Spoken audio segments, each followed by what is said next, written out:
Hello, beautiful people. Let's see how this works. My tripod just broke and I'm just using something else to support my phone. I hope it doesn't fall. Well, hi everyone. Welcome back to my channel. And this is me, Joy, again with another video. And in today's video, I just want to talk about something that a lot of people might find controversial. It's about changing your husband. As a young girl before getting married, as a young unmarried lady girl, I came across a lot of friends or a lot of acquaintances who would make statements like, well, I love him, but I don't like this about him, but I'm not really bothered because when we get married, then I'll get him to change.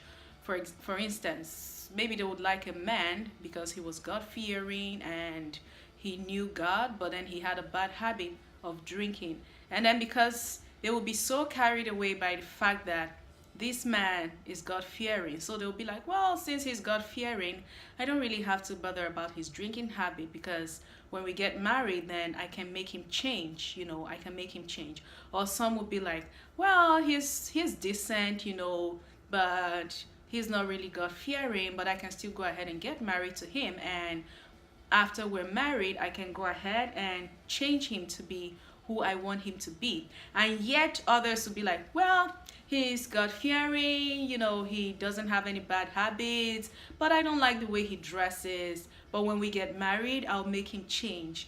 Well, I find that very interesting actually because for a lot of women, I noticed that once they get married, they they realize suddenly that it's not as easy to change a man the way they thought from the beginning, because there's this saying in my language and they said but how is it said, oh my goodness, they say bakon kono omboga, bakon kono omboga, that's how it is said.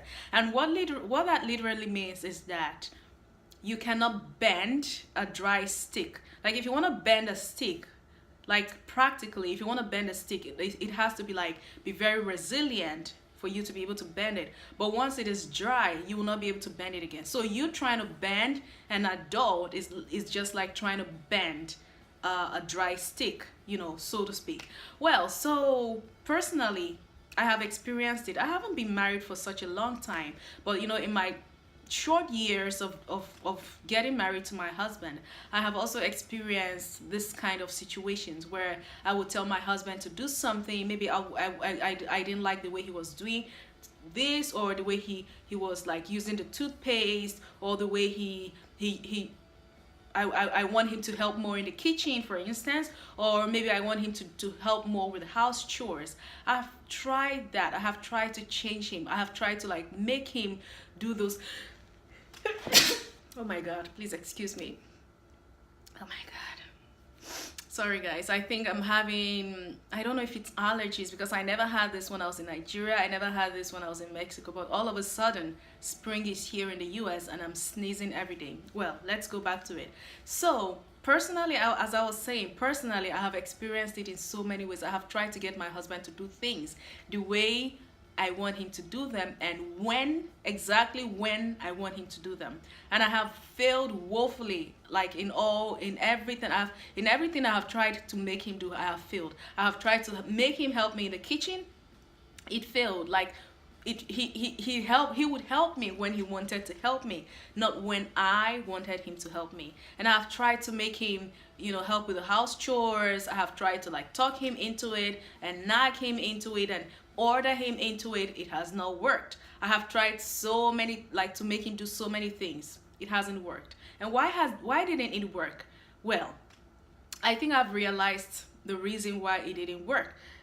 So recently I was trying to make him do something for me, not for me actually, for himself and for all of us actually. I was trying to make him do something and I told him about it, and I kept telling him over and over and over again, and he would just look at me and smile, and he would go about doing his thing. So this fateful day I was praying, and all of a sudden I just remembered a verse in the Bible, and I'm gonna read that verse in a bit. I just remembered a verse in the Bible and I was like, oh my goodness, what have I been doing all this while? All this while I have been trying to make this man do things that I want him to do, but I've been trying all the wrong all the wrong methods. I have been going about it the wrong way. So the verse of the Bible is actually First Corinthians chapter 11, and it's verse 3 of that chapter. It says, "But I want you to realize that the head of every man is Christ, and the head of the woman is man, and the head of Christ is God." So we have like a hierarchy here. We have like God, we have Christ, we have man, and then we have the woman.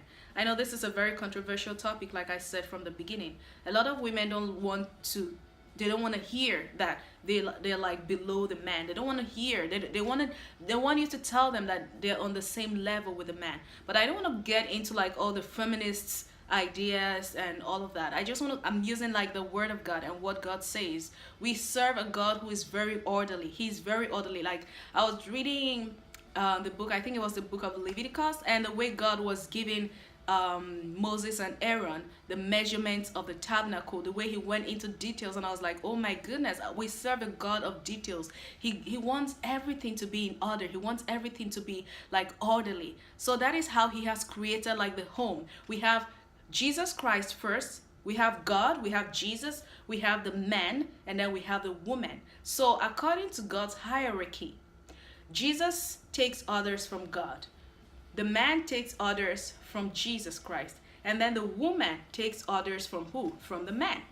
That is not to say that if you have something nice to tell your husband, if you have like a good piece of advice to give to your husband, that is not to say you shouldn't go ahead and give that piece of advice.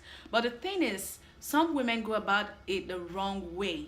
You know, they go about nagging their husbands into doing what they want them to do. They go about ordering him. They go about like telling him do this and do that. Some women are bosses. They literally like lord it over their husbands. And for many of the men I know loathe it. Like they completely loathe women or their wives lording it over them.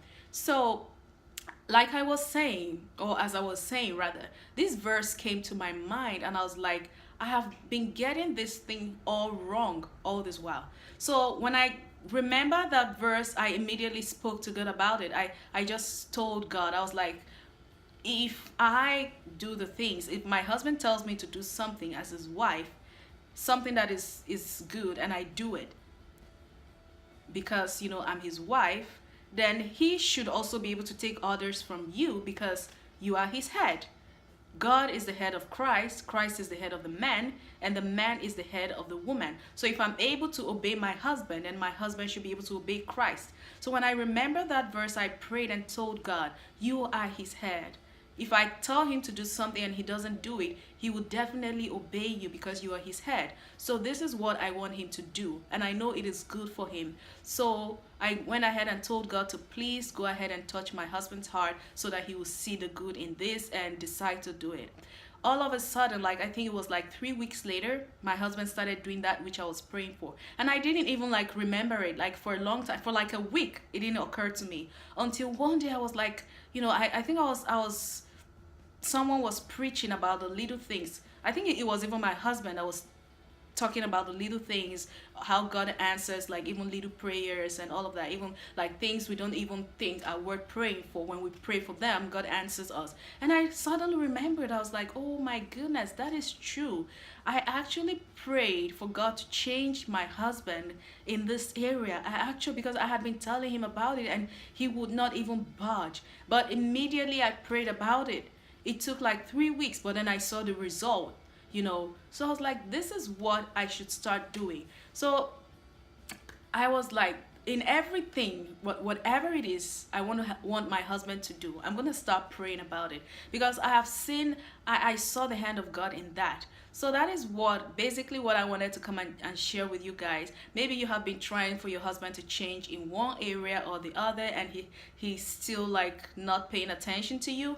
The right way to go about it is just to pray to God in prayer. To go to God in prayer. And I'm not trying to like disregard women who have been praying about their husband. Maybe their husband has a drinking habit or their husband has the habit of chasing women and you have been praying about it and you still haven't seen any change, and then you have gone back to nagging and ordering and directing him and telling him to do that and this. I'm not trying to like to despise what you have been doing. You are doing the right thing. I'm just trying to tell other women who have been going about this this whole thing the wrong way. If you have been nagging, if you have been ordering or telling your husband to do things the way you want him to do it at your own time, then I want to tell you that the right way to go about it is to go to God in prayer.